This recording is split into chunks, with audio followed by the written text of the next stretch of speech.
நெல்லை வண்ணாரப்பேட்டையில் அரசு பேருந்து மோதியதில் இருசக்கர வாகனத்தில் வந்த காவல்துறை துணை ஆய்வாளர் மகன் உட்பட 2 பலியாகினர். நெல்லை கீழநத்தம் பகுதியில் இருந்து சந்திப்பு நோக்கி அரசு பேருந்து வந்து கொண்டிருந்தது. வண்ணாரப்பேட்டை தனியார் பள்ளி அருகே வந்தபோது இருசக்கர வாகனத்தில் கல்லூரி மாணவரான ரமேஷ் தனது நண்பரான சீனிவாசனுடன் வந்து கொண்டிருந்தார். ரோட்டின் ஓரமாக இருந்த மின்கம்பி தட்டியதில் நிலை தடுமாறிய இருசக்கர வாகனம் பேருந்தின் பின் சக்கரத்தில் சிக்கி சம்பவ இடத்திலேயே ரமேஷ் மற்றும் சீனிவாசன் தலை சிதைந்த நிலையில் இரத்த வெள்ளத்தில் பலியாகினர். தகவல் அறிந்து வந்த பாளையங்கோட்டை காவல் நிலைய ஆய்வாளர் பிரான்சிஸ் பலியானவர்களின் உடலை பிரேத பரிசோதனைக்காக அனுப்பி வைத்தார். விபத்து காரணமாக அரை மணி நேரம் திருவனந்தபுரம் நெடுஞ்சாலையில் போக்குவரத்து பாதிக்கப்பட்டது. விபத்தில் பலியான ரமேஷின் தந்தை கிருஷ்ணன் திருநெல்வேலி மாவட்ட காவல்துறை கண்காணிப்பாளர் அலுவலகத்தில் குற்ற ஆவண பிரிவில் துணை ஆய்வாளராக பணியாற்றி வருகிறார். தமிழக முதலமைச்சர் செல்வி ஜெயலலிதாவை அவதூறாக பேசிய வழக்கில் தேமுதிக தலைவர் விஜயகாந்த் இன்று மதுரை நீதிமன்றத்தில் ஆஜரானதால் பரபரப்பு ஏற்பட்டது. கடந்த ஆண்டு ஆகஸ்ட் மாதம் நெல்லையில் நடைபெற்ற தேமுதிக பொதுக்கூட்டத்தில் அக்கட்சியின் தலைவர் விஜயகாந்த் முதலமைச்சர் ஜெயலலிதாவை அவதூறாக பேசினார். இது தொடர்பாக அரசு வழக்கறிஞர் முத்துக்கருப்பன் மாவட்ட முதன்மை செஷன்ஸ் நீதிமன்றத்தில் கடந்த ஜனவரி மாதம் வழக்கு தொடர்ந்தார். மாவட்ட நீதிமன்றத்தில் விசாரணை நடைபெற்று வந்த இந்த வழக்கில் 3 முறை வாய்தா பெற்றும் விஜயகாந்த் ஆஜராகவில்லை. இந்நிலையில் இன்று விசாரணைக்கு வந்த வழக்கில் விஜயகாந்திற்கு பதிலாக அவரது வழக்கறிஞர் ஜெயபால் ஆஜராகி அடுத்த முறை கண்டிப்பாக வந்துவிடுவார் என மறு வாய்தா கேட்டு மனு தாக்கல் செய்தார். வழக்கை விசாரித்த நீதிபதி கமலாவதி நீதிமன்றத்தை அலட்சியப்படுத்தும் விஜயகாந்தை ஜாமீனில் வெளிவராத பிடிவாரண்ட் பிறப்பித்து உத்தரவிட்டார். எனது நீதிமன்றத்தில் இதுபோன்று சரண்டர் ஆகிறவர்களை காலையிலிருந்து மாலை வரை அந்த கூண்டிலே தான் நான் ரீகால் செய்து நான் அனுப்புவேன். ஆனால் இன்று நான் அனுப்புகிறேன் என்றால் வழக்கறிஞர்களுடைய கூட்டம் அதிகமாக இருக்கிற காரணத்தினால் நான் ரீகால் செய்து நீதிமன்றத்தினுடைய பணி தொய்வு ஏற்படக்கூடாது என்பதற்காக நீதிமன்றத்தினுடைய பணி தொய்வு ஏற்படக்கூடாது என்பதற்காக நான் அதை ரீகால் நான் செய்கிறேன்.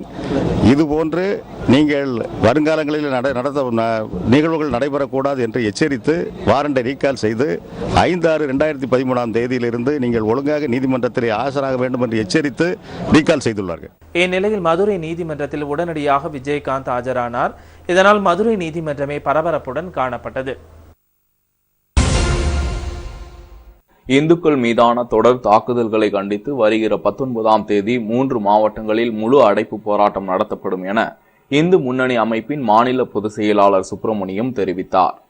இது தொடர்பாக கோவையில் செய்தியாளர்கள் சந்திப்பு கூட்டத்தில் பேசிய அவர், கோவையில் குனியமுத்தூர் பகுதியில் உள்ள வீரகாளியம்மன் கோவில் சிலை உடைக்கப்பட்டுள்ளது என்றும், கோவை போத்தனூரில் நடைபெற்ற திருமண நிகழ்ச்சி ஒன்றில் 200க்கும் மேற்பட்ட இந்துக்கள் தாக்கப்பட்டுள்ளனர் என்றும், உதகையில் இந்து முன்னணி மாவட்ட செயலாளர் மஞ்சுநாத்தும் குன்னூரில் நிர்வாகி ஹரி என்பவரும் தாக்கப்பட்டுள்ளனர் என்றும், தொடர்ந்து நடந்து வரும் இந்துக்கள் மீதான தாக்குதல்களை கண்டித்து வருகிற 19ஆம் தேதி கோவை, திருப்பூர், நீலகிரி மாவட்டங்களில் கடை அடைப்பு போராட்டம் நடைபெறும் எனவும் தெரிவித்தார்.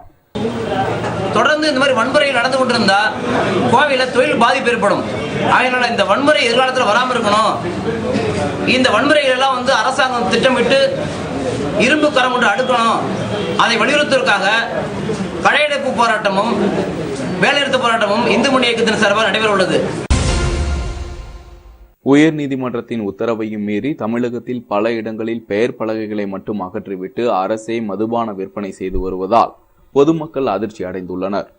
தமிழகத்தில் நெடுஞ்சாலைகளில் உள்ள மதுபான கடைகளினால் அதிகமான விபத்துகளும் குடிமகன்களின் அட்டூழியங்களும் அத்துமீறல்களும் பெருமளவில் நடந்து வருவதாக தொடரப்பட்ட வழக்கில் நெடுஞ்சாலைகளில் உள்ள மதுபான கடைகளை கடந்த மார்ச் 31ஆம் தேதியே அகற்ற உயர்நீதிமன்றம் உத்தரவிட்டு 15 நாட்களுக்கும் மேலாகிறது.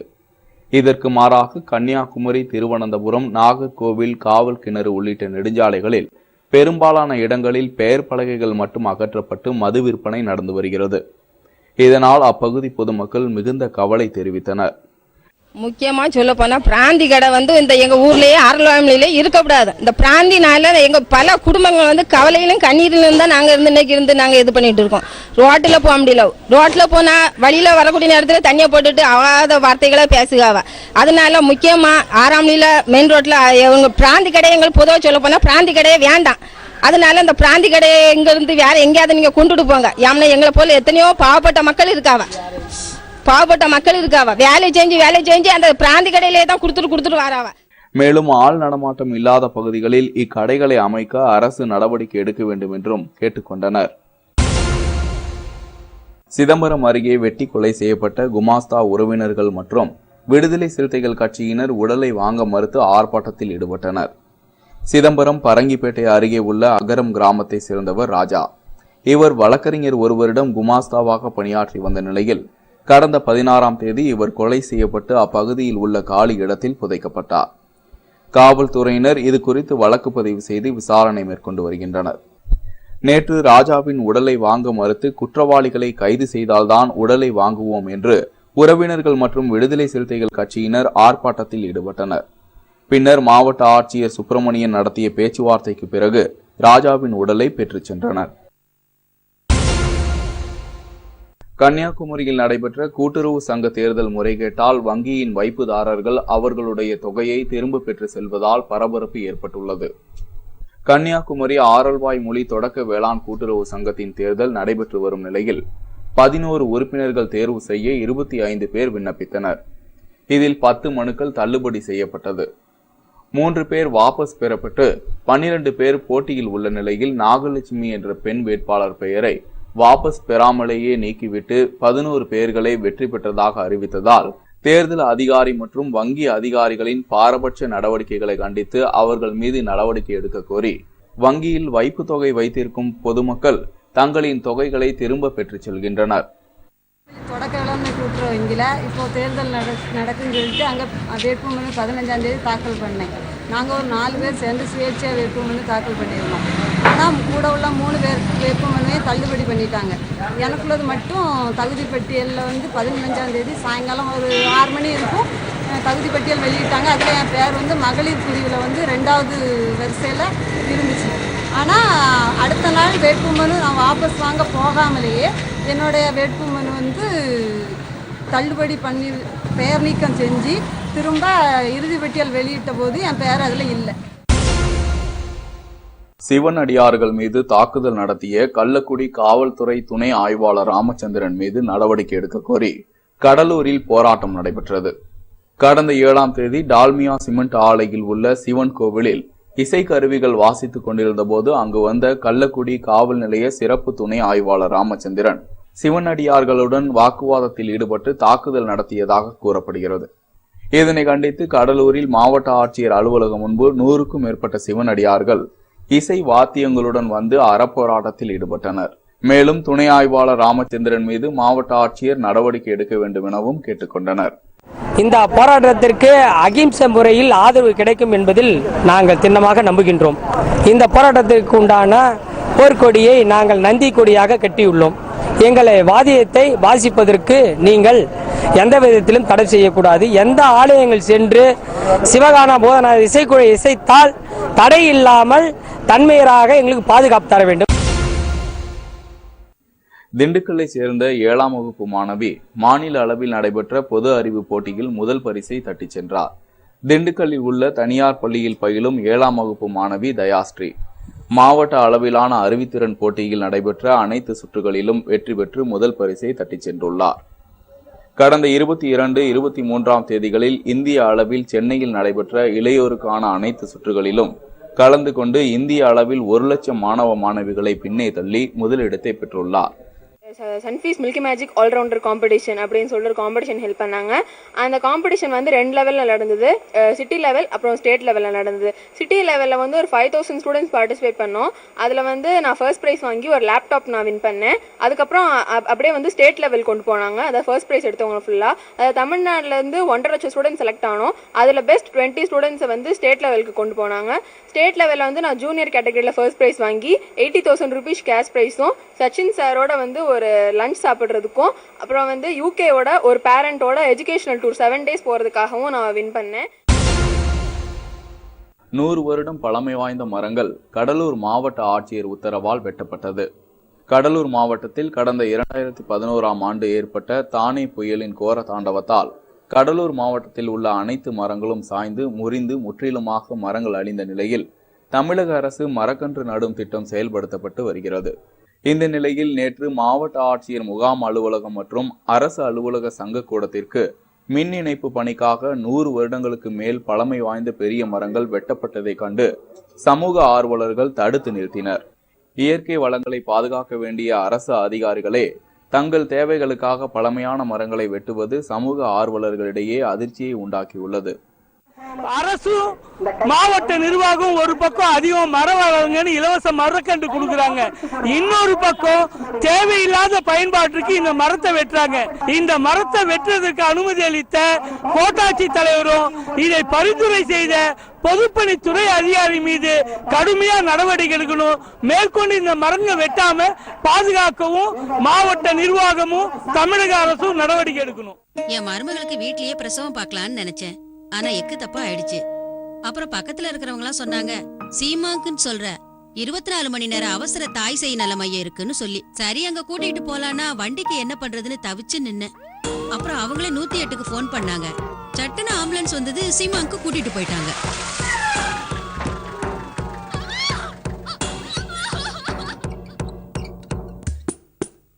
அங்க 24 மணி நேரம் மகப்பேறு மையம், பிரசவம் பாக்கிறதுக்கு நல்ல டாக்டருங்க, அறுவை சிகிச்சை வசதியோட தயார் நிலையில இருக்கிற பிரசவ அறை, ரத்த வங்கி, இப்படி எல்லா வசதிகளோடையும் மருந்து மாத்திரை வைத்தியம்னு எல்லாம் இலவசமா தந்தாங்க.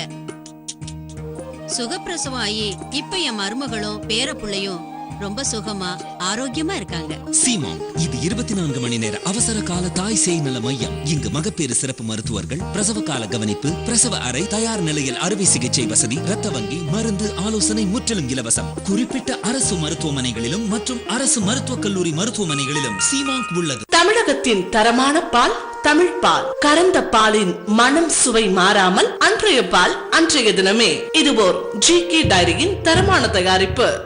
மலைக்கோட்டை மாநகரில் சிறந்த கல்வி சேவையில் சிவானி கல்வி குழுமம் திருச்சி. தரமான கல்வி திருச்சி சிவானி கல்வி குழுமம். நாங்கள் நம்புகிறோம் ஓர் ஆயிரம் கலாச்சாரம் ஒரே தூதுவன் alliance expert courier and cargo. இந்தியாவின் முன்னணி கொரியர் நிறுவனங்களில் ஒன்றான அலையன்ஸ் எக்ஸ்பர்ட் கொரியர் நிறுவனத்திற்கு தமிழகமெங்கும் பிரான்சைஸ்கள் தேவை. தொடர்புக்கு 9361602300. ஓர் மிகச்சிறந்த குடும்ப உணவகம் E-Square Cafe, AC மற்றும் ரூஃப் டாப் வசதியுடன் திருவரம்பூர் திருச்சி. தொடர்புக்கு 8760666600. நடிகர் ராஜேஷின் நெஞ்சம் மறப்பதில்லை. ஷேக்ஸ்பியருடைய 37 நாடகங்களும், கம்பராமாயணம் 1050 வருஷம் ஆச்சு. கம்பராமாயணம் ஆயக்கலைகள் 64 கலைகளும் தனக்குள் வசீகரித்துக் கொண்டு பொது வாழ்க்கை, அரசியலா இருக்கலாம், ஒரு சினிமா சம்பந்தப்பட்டதா இருக்கலாம்.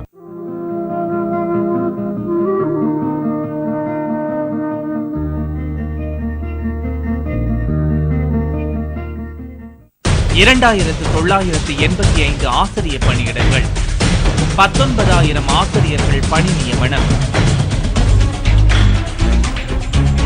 நீதிமன்றத்தின் கண்டனம்.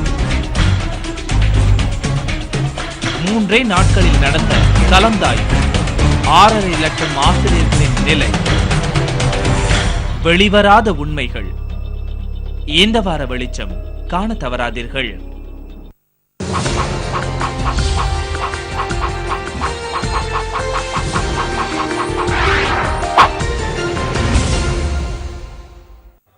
திருப்பூரில் கொத்தடிமைகளாக பணியாற்றி வந்த பீகார் மாநிலத்தைச் சேர்ந்த 17 சிறுவர்கள் மீட்கப்பட்டனர். திருப்பூரில் செயல்பட்டு வரும் பல்வேறு பனியன் தொழில் நிறுவனங்களில் குழந்தை தொழிலாளர்கள் பணிபுரிவதாக கிடைத்த ரகசிய தகவலின் பேரில் திருப்பூர் அனைத்து மகளிர் காவல்துறையினர் மேற்கொண்ட சோதனையில் பீகார், ஆந்திரா உள்ளிட்ட பல்வேறு மாநிலத்தைச் சேர்ந்த சிறுவர்கள் கொத்தடிமைகளாக பணிபுரிந்து வந்தது கண்டுபிடிக்கப்பட்டது. 17 குழந்தை தொழிலாளர்கள் 14 வயதுக்கும் குறைவாக இருந்ததையும் கண்டுபிடித்து சிறுவர் சிறுமிகளை பனியன் தொழிற்சாலைகளில் இருந்து மீட்டு விசாரணை மேற்கொண்டனர். அப்போது தங்களை புரோக்கர்கள் பீகார், ஆந்திர மாநிலத்தில் இருந்து அழைத்து வந்ததாகவும், புரோக்கர்கள் மூலமாகவே தாங்கள் பணியில் இருந்து வந்ததாகவும் மீட்கப்பட்ட சிறுவர்கள் தெரிவித்தனர். இதனைத் தொடர்ந்து பனியன் கம்பெனி அதிபர்கள் 5 பேரை காவல்துறையினர் கைது செய்தனர். விசாரணையில் புரோக்கர்கள் பீகார், ஆந்திரா உள்ளிட்ட பல்வேறு மாநிலங்களில் இருந்து கொத்தடிமைகளாக ஒப்பந்த அடிப்படையில் சிறுவர்களை அழைத்து வந்து திருப்பூரில் உள்ள பல்வேறு பனியன் தொழிற்சாலைகளிலும் வர்த்தக நிறுவனங்களிலும் பணியில் அமர்த்தி வந்தது தெரிய வந்துள்ளது. மீட்கப்பட்ட சிறுவர்கள் ஒரு தனியார் தொண்டு நிறுவனத்தில் பாதுகாப்பிற்காக ஒப்படைக்கப்பட்டுள்ளனர். குழந்தை தொழிலாளர்களை வேலைக்கு அமர்த்தி கட்டாயப்படுத்தி வேலையை வாங்குறாங்க. அந்த தகவலின் அடிப்படையில் நாங்கள் எஸ்பி சார் கிட்ட கம்ப்ளைண்ட் கொடுத்துருந்தோம். அதுக்கு அதில் நம்ம ஹியூமன் டிராஃபிக்கிங் யூனிட்டோட லிங்க் பண்ணி கொடுத்து நம்ம ரைட் பண்ணியிருக்கோம். இன்னைக்கு 17 பசங்க ரெஸ்கியூ ஆயிருக்காங்க. மேலும் மீட்கப்பட்ட சிறுவர்கள் அவர்களது பெற்றோர்களிடம் ஒப்படைக்கப்பட உள்ளனர். திருப்பூரில் சர்வதேச கோடைகால சிறப்பு பின்னலாடை கண்காட்சி தொடங்கியது. 3 நாட்கள் தொடர்ந்து நடைபெறும் இக்கண்காட்சியில் ஏற்றுமதியாளர்கள் சங்கம், இந்திய பின்னலாடை கண்காட்சி அமைப்பு, ஆயத்த ஆடை ஏற்றுமதி மேம்பாட்டுக் கழகம் ஆகிய அமைப்புகள் இணைந்து ஆண்டுதோறும் 2 முறை சர்வதேச அளவிலான பின்னலாடை கண்காட்சிகளை திருமுருகன் பூண்டியில் உள்ள IKF கண்காட்சி வளாகத்தில் நடத்தி வருகின்றன. தற்போது 36வது முறையாக சர்வதேச அளவிலான கோடைகால சிறப்பு பின்னலாடை கண்காட்சி துவங்கியுள்ளது. வருகிற 19ஆம் தேதி வரை 3 நாட்கள் நடைபெற உள்ள இந்த கண்காட்சியில் மொத்தம் 50க்கும் மேற்பட்ட அரங்குகள் இடம்பெற்றுள்ளன. 2014ஆம் ஆண்டுக்கான சிறப்பு பின்னலாடைகளை உருவாக்குவதற்காக வெளிநாட்டு வர்த்தகர்களிடமிருந்து ஆர்டர்களை பெறும் வகையில் இந்த கண்காட்சி நடத்தப்படுகிறது. இதற்காக உலகம் முழுவதும் 7000 ஏற்றுமதியாளர்களுக்கு அழைப்பு விடுக்கப்பட்டுள்ளது. கண்காட்சி நடைபெறும் 3 நாட்களும் ஃபேஷன் ஷோக்கள் நடத்தப்பட உள்ளது. வழக்கமாக அமெரிக்கா, ஐரோப்பிய நாடுகளை சேர்ந்த வர்த்தகர்கள் அதிக அளவில் இந்த கண்காட்சியில் பார்வையிடுவது வழக்கம். இம்முறை இந்த கண்காட்சியை பார்வையிட பின்லாந்து, போலாந்து, இத்தாலி, ரஷ்யா நாடுகளில் இருந்து வர்த்தகர்கள் வர ஆர்வம் தெரிவித்து உறுதி கடிதம் கொடுத்துள்ளதாக கண்காட்சி ஏற்பாட்டாளர்கள் தெரிவித்தனர். இது தவிர ஜப்பான் நாட்டிலிருந்து தனி வர்த்தகர் குழு ஒன்று இந்த திருப்பூர் கண்காட்சியை பார்வையிட்டு ஆய்வு மேற்கொண்டு வர்த்தகம் செய்ய வந்துள்ளது என்பது குறிப்பிடத்தக்கது. முன்னதாக ஏற்றுமதியாளர்கள் சந்திப்பு கூட்டம் நடைபெற்றது. திருப்பூர் மாவட்ட ஆட்சியர் கோவிந்தராஜ் கலந்து கொண்டார். இதில் பல்வேறு ஏற்றுமதி தொழிலில் உள்ள பிரச்சனைகள் மற்றும் ஏற்றுமதியை பெருக்குவதற்கான வழிமுறைகள் குறித்து கலந்துரையாடப்பட்டது. இறுதியில் ஏற்றுமதி நிறுவனங்கள் சார்பில் தங்களது புதிய தயாரிப்புகளை வெளிப்படுத்தும் விதமான ஃபேஷன் ஷோ நடைபெற்றது. இதில் ஃபேஷன் அழகிகள் பனியன் தயாரிப்புகளை அணிந்து ஒய்யாரமாக மாடல் செய்து காட்டியது அங்கு கூடியிருந்த பார்வையாளர்களை பெரிதும் கவர்ந்தது. திருப்பூரில் பனியன் தொழிலாளர்களுக்கு மருத்துவம் மற்றும் இருப்பிட வசதி செய்து தரக்கோரி CITU தொழிற்சங்கத்தினர் உண்ணாவிரத போராட்டத்தில் ஈடுபட்டனர். திருப்பூர் தொழில் நகரில் பல்வேறு மாவட்டங்களை சேர்ந்த தொழிலாளர்கள் லட்சக்கணக்கானோர் பணிபுரிந்து வருகின்றனர்.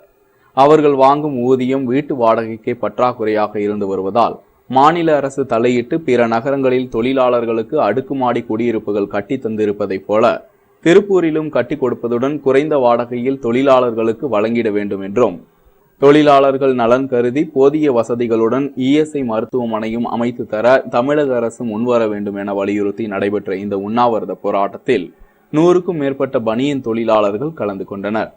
உடனடியாக அந்த ESI மருத்துவமனையை நிறுவ வேண்டும். ஒரு மல்டி ஸ்பெஷாலிட்டி ஹாஸ்பிட்டல் வசதியோடு அந்த மருத்துவமனை நிறுவ வேண்டும். அதே போன்று இங்கு இருக்கக்கூடிய இன்னொரு பிரச்சனை, வளர்ந்து வரக்கூடிய இந்த நகரம், இந்த நகரத்தினிடையே தொழிலாளர்களுக்கு கிடைக்கக்கூடிய சம்பளமும் மிக மிக குறைவு. அந்த குறைந்த சம்பளத்தில் வாடகைக்கு வீடெடுத்து தங்குவது என்பது நடைமுறை சாத்தியமற்ற பிரச்சனை. ஆகவே அரசாங்கம் அடுக்குமாடி குடியிருப்புகளை கட்டி இந்த தொழிலாளர்களுக்கு குறைந்த வாடகையில் வழங்க வேண்டும் என்பது இன்னொரு கோரிக்கை. கொடைக்கானலில் கடத்தப்பட்ட லாரி பெரியகுளம் பகுதியில் காவல்துறையினரால் மீட்கப்பட்டு ஒருவர் கைது செய்யப்பட்டார். கொடைக்கானலில் கடந்த சில மாதங்களாக பெட்டி கடை, பலசரக்கு கடைகளை குறிவைத்து திருடர்கள் தங்கள் கைவரிசைகளை காட்டி வந்த நிலையில் கடந்த ஏப்ரல் மாதம் நாயுடுபுரம் பகுதியை சேர்ந்த ரசூல் சலாம் என்பவருக்கு சொந்தமான லாரி காணாமல் போனது. இது குறித்து கொடைக்கானல் காவல் நிலையத்தில் புகார் கொடுக்கப்பட்டது. மேலும் விசாரணையில் ஈடுபட்டிருந்த காவல்துறையினருக்கு வந்த ரகசிய தகவலின்படி கடத்தப்பட்ட லாரி பெரிய குளத்தில் உள்ள லட்சுமிபுரத்தில் பதுக்கி வைக்கப்பட்டிருந்தது தெரிய வந்தது. லாரியை கைப்பற்றிய காவல்துறையினர் கடத்தி சென்ற அன்பரசனையும் கைது செய்தனர். வேலூரில் ஒழுங்குமுறை விற்பனை கூடம் திறக்கப்படாததால் விவசாயிகள் நெல் மூட்டைகளை சாலையில் போட்டு மறியலில் ஈடுபட்டனர். வேலூரில் மாவட்ட ஆட்சியர் இல்லம் எதிரில் மாவட்ட ஒழுங்குமுறை விற்பனை கூடம் உள்ளது. இங்கு வேலூரை சுற்றியுள்ள 100க்கும் மேற்பட்ட கிராமங்களில் விளையும் நெல், கரும்பு, சோளம் உள்ளிட்ட விவசாய பொருட்கள் நியாய விலையில் வாங்கப்படும். காலை 7 மணி முதல் செயல்படும் இந்த ஒழுங்குமுறை விற்பனை கூடத்தில் விவசாய பொருட்களுக்கு நல்ல விலை கிடைப்பதால் விவசாயிகள் காலை 4 மணி முதலே தங்கள் பொருட்களை கொண்டு வந்து விற்று செல்கிறார்கள். இந்த நிலையில் வழக்கம் போல் விவசாயிகள் மினி லாரி, டெம்போ, மாட்டு வண்டி உள்ளிட்ட 50க்கும் மேற்பட்ட வாகனங்களில் நெல் மூட்டைகளை ஏற்றி வந்து நீண்ட நேரம் காத்திருந்தனர். ஆனால் 8 மணி வரை அதிகாரிகள் மற்றும் ஊழியர்கள் வராமல் விற்பனை கூடம் திறக்கப்படாமல் இருந்துள்ளது. இதில் ஆத்திரமடைந்த விவசாயிகள் தாங்கள் நெல் மூட்டைகளை ரோட்டில் போட்டு விற்பனை கூடத்தை கண்டித்து சாலை மறியலில் ஈடுபட்டனர்.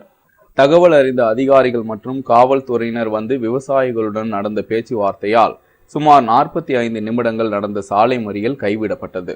மாவட்ட ஆட்சியர் இல்லம், நீதிபதி இல்லம், காவல்துறை துணைத் தலைவர் இல்லம் அருகிலேயே இந்த சம்பவம் நடந்துள்ளதால் பெரும் பரபரப்பு ஏற்பட்டது. விருதுநகரில் சீட்டு நிறுவனம் நடத்தி பல லட்சம் ரூபாய் மோசடி செய்தவர்களை காவல்துறையினர் கைது செய்தனர். விருதுநகர் பாரப்பட்டி பகுதியில் வசித்து வந்த ராஜாக்கனி, அவரது மனைவி லதா மற்றும் சுரேஷ், சங்கர் உள்ளிட்ட 4 பேரும் அப்பகுதியில் சுபம் என்ற பெயரில் ஏல சீட்டு நிறுவனம் நடத்தி 100க்கும் மேற்பட்டவர்களிடம் 50,000 ரூபாய் முதல் 5 லட்சம் ரூபாய் வரை வசூல் செய்து சரியான முறையில் வாடிக்கையாளர்களுக்கு பணத்தை வழங்காமல் ஏமாற்றி வந்த நிலையில் நேற்று அவர்கள் குடியிருந்த வீட்டை காலி செய்து கொண்டிருந்ததாக கூறப்படுகிறது. இதனை கண்டு அதிர்ச்சி அடைந்த பொதுமக்கள் காவல் நிலையத்தில் புகார் அளித்தனர். இதனைத் தொடர்ந்து பல லட்சம் ரூபாய்களை மோசடி செய்துவிட்டு தப்ப முயன்ற ராஜாக்கனி உள்ளிட்ட 3 பேரை கைது செய்தனர். மேலும் தலைமறைவான அவரது மனைவி லதாவை தேடி வருகின்றனர். என் மருமகளுக்கு வீட்லயே பிரசவம் பார்க்கலான்னு நினைச்சேன். ஆனா எக்கு தப்பா ஆயிடுச்சு. அப்புறம் பக்கத்துல இருக்கிறவங்க எல்லாம் சொன்னாங்க, சீமாக்குன்னு சொல்ற 24 மணி நேர அவசர தாய் சேய் நல மையம் இருக்குன்னு சொல்லி. சரி, அங்க கூட்டிட்டு போலான்னா வண்டிக்கு என்ன பண்றதுன்னு தவிச்சு நின்னு. அப்புறம் அவங்களே 108க்கு போன் பண்ணாங்க. சட்டுன்னு ஆம்புலன்ஸ் வந்தது, சீமாக்கு கூட்டிட்டு போயிட்டாங்க.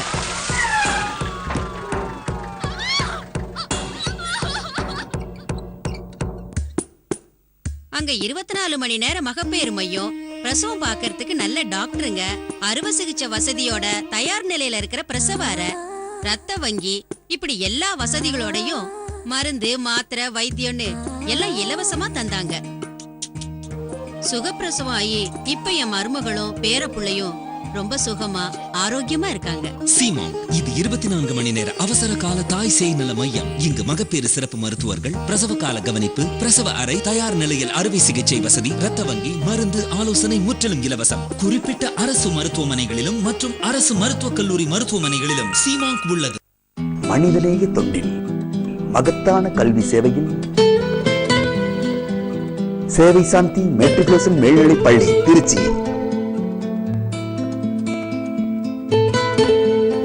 திருச்சியின் சிறந்த hardware dealers MRL Traders, middle Gujili street, fort, Trichy. Kaveri Hospital, medical excellence at its personalized best. Kaveri Hospital is a new 200-bed multi-specialty hospital, a part of Trichy-based Kaveri Group. We put patients first and offer access to world-class medical infrastructure and the most qualified team of doctors. Come to Kaveri and experience a new world of healthcare. Kaveri Hospital, the new age family hospital. நடிகர் ராஜேஷின் நெஞ்சம் மறப்பதில்லை. ஷேக்ஸ்பியருடைய 37 நாடகங்களும், கம்பராமாயணம் 1050 வருஷம் ஆச்சு. கம்பராமாயணம் ஆயக்கலைகள் 64 கலைகளும் தனக்குள் வசீகரித்துக் கொண்டு பொது வாழ்க்கை, அரசியலா இருக்கலாம், ஒரு சினிமா சம்பந்தப்பட்டதா இருக்கலாம்.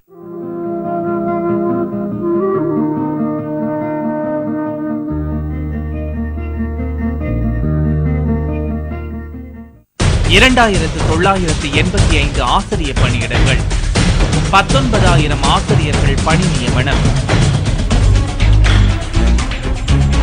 நீதிமன்றத்தின் கண்டனம். 3 நாட்களில் நடந்த கலந்தாய்வு, 6.5 லட்சம் ஆசிரியர்களின் நிலை. வெளிவராத உண்மைகள். இந்த வார வெளிச்சம் காண தவறாதீர்கள்.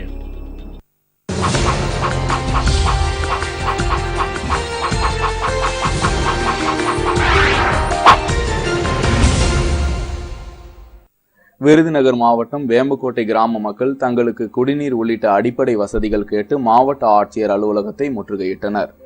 விருதுநகர் மாவட்டம் வேம்புக்கோட்டை கொட்டம்படக்கி கிராமத்தில் 1500க்கும் மேற்பட்ட மக்கள் வசித்து வருகின்றனர். இப்பகுதியில் கடந்த 40 ஆண்டுகளாக எந்தவித அடிப்படை வசதியும் இல்லை என்றும் அங்குள்ள பாலடைந்த கிணறுகளில் தண்ணீர் எடுத்து குடித்து வருவதால் தங்களுக்கு பல்வேறு நோய்கள் பரவுவதாகவும் கூறி மாவட்ட ஆட்சியர் அலுவலகத்தை முற்றுகையிட்டு வேண்டுகோள் விடுத்தனர். மதுரை ரிசர்வ் லைன் பகுதியில் உள்ள தபால் அலுவலகத்தில் ரயில் முன்பதிவு சேவையை முன்னாள் மத்திய அமைச்சர் மு.க. அழகிரி தொடக்கி வைத்தார்.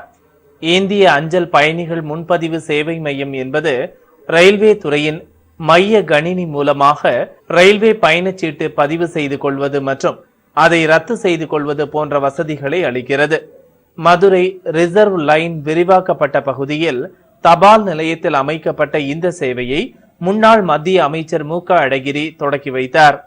இத்தொடக்க விழா நிகழ்ச்சியின் போது தெற்கு ரயில்வே கோட்ட மேலாளர் ரக்தோகி மற்றும் ரயில்வே அஞ்சல் துறை ஊழியர்கள் உள்ளிட்ட பலர் கலந்து கொண்டனர். தேனி மாவட்ட வன அலுவலகத்தில் வனப்பொருள் ஏலம் விடுவதை தடுத்து நிறுத்த கோரி விவசாயிகள் ஆர்ப்பாட்டத்தில் ஈடுபட்டனர். தேனி மாவட்டத்தை சுற்றியுள்ள வடக்கு மலை, அகமலை, முந்தல், குறுங்கனி, பெரியாத்து கோம்பை உள்ளிட்ட 300க்கும் மேற்பட்ட பகுதிகளில் விவசாயம் செய்பவர்கள் தாங்கள் அனுபவித்து வரும் விவசாய நிலங்களை வனத்துறையினர் தனியாருக்கு ஏலம் விடுவதை தடுத்து நிறுத்த கோரியும் விவசாயிகளுக்கே ஒப்பந்தம் பெற்றுக்கொள்ளவும் பட்டா வழங்கவும் வலியுறுத்தி வன அலுவலகத்தை முற்றுகையிட்டு போராட்டத்தில் ஈடுபட்டனர். இதில் மாநில நிர்வாகிகள் உட்பட ஏராளமானோர் கலந்து கொண்டனர். நீதிமன்ற உத்தரவை மீறி புதுக்கோட்டை பூச்சந்தையை தனிநபருக்கு ஏலம் விட்டதை கண்டித்து வியாபாரிகள் பூக்களை நடுரோட்டில் கொட்டி சாலை மறியல் நடத்தினர். கடந்த 20 வருடங்களாக குறைந்த வாடகையில் புதுக்கோட்டை பூச்சந்தையில் வியாபாரிகள் பூ வியாபாரம் செய்து வந்தனர். கடந்த 2009ஆம் ஆண்டு மாத வாடகையை நகராட்சி நிர்வாகம் ரத்து செய்ய முயன்றுள்ளது. இதனை எதிர்த்து வியாபாரிகள் சென்னை உயர்நீதிமன்ற மதுரை கிளையில் தடை ஆணை பெற்றுள்ளனர். இந்த நிலையில் திருநாவுக்கரசர் என்பவருக்கு ஏலம் விட்டுவிட்டதாக கூறி பூச்சந்தை கம்பிவேலியால் அடைக்கப்பட்டதால் ஆத்திரமடைந்த வியாபாரிகள் நடுரோட்டில் பூக்களை கொட்டி சாலை மறியலில் ஈடுபட்டனர். இதனால் போக்குவரத்து பாதிக்கப்பட்டது. திருச்சி அண்ணா பல்கலைக்கழக பட்டமளிப்பு விழா துணைவேந்தர் முனைவர் காளிராஜ் தலைமையில் நடைபெற்றது. திருச்சிராப்பள்ளி அண்ணா பல்கலைக்கழகத்தின் பட்டமளிப்பு விழாவில் சிறப்பு விருந்தினராக அகில இந்திய தொழில்நுட்ப கழக செயலாளர் முனைவர் ஐசக் கலந்து கொண்டு 1865 மாணவ மாணவிகளுக்கு பட்டங்களை வழங்கி உரையாற்றினார். மாணவர்கள் நாட்டில் முன்னேற நுண்ணறிவினை பயன்படுத்த வேண்டும் என அவர் கேட்டுக்கொண்டார். What she says is that it is not the content of the courses or the methods of teaching, but rather the students that differ. Students at the Indian institutions are much more relaxed for the 2 years of 11 and 12, undergo all sorts of tuitions and training and then get through the examinations and finally get into the leading institutions. பல்கலைக்கழகத்தில் முதல் 50 இடங்கள் மற்றும் மாநில அளவில் 5 இடங்களை பெற்ற மாணவ மாணவிகளுக்கு தங்க பதக்கங்கள் வழங்கப்பட்டன. இதில் பதிவாளர் முனைவர் சிவனேசன் உட்பட 1000க்கும் மேற்பட்ட மாணவ மாணவிகள், பெற்றோர் என ஏராளமானோர் கலந்து கொண்டனர். புதுக்கோட்டை ஆயுதப்படை மைதானத்தில் காவலர் பயிற்சி பெறுபவர்களை தமிழ்நாடு காவலர் பயிற்சி குழு தலைவர் வன்னிய பெருமாள் ஆய்வு மேற்கொண்டார். தமிழகம் முழுவதும் 37 இடங்களில் 12,000 பேர் காவலர் பயிற்சி பெற்று வருகின்றனர். புதுக்கோட்டையில் 170 பேர் பயிற்சி பெற்று வரும் நிலையில் இன்று புதுக்கோட்டை வந்த தமிழ்நாடு காவலர் பயிற்சி குழு தலைவர் வன்னிய பெருமாள் காவலர் பயிற்சி மையத்தில் கணினி பயிற்சி, உடற்பயிற்சி பெறும் காவலர்களை பார்வையிட்டார். மேலும் பயிற்சி பெறுபவர்களுக்கு அடிப்படை வசதிகள் சரியாக உள்ளதா என அவர் ஆய்வு மேற்கொண்டார். கூடிய விரைவில் திருச்சியில் 40 ஏக்கர் பரப்பளவில் காவலர் மண்டல பயிற்சி கூடம் திறக்கப்பட உள்ளதாக வன்னிய பெருமாள் செய்தியாளர்களிடம் தெரிவித்தார். திருச்சியில் தீயணைப்பு வீரர்களின் தீயணைப்பு ஒத்திகை பயிற்சி நடைபெற்றது. திருச்சியில் தமிழ்நாடு தீயணைப்பு மற்றும் மீட்பு பணிகள் துறையின் சார்பாக தீத்தொண்டு வாரத்தை முன்னிட்டு பல்வேறு நிகழ்ச்சிகள் நடைபெற்று வருகிறது. அதன் ஒரு பகுதியாக இன்று திருச்சிராப்பள்ளி தீயணைப்பு நிலைய வளாகத்தில் பெட்ரோல் பங்க் மற்றும் சமையல் எரிவாயு விநியோகஸ்தர்களுக்கு தீ விபத்து ஏற்படும் போது மேற்கொள்ள வேண்டிய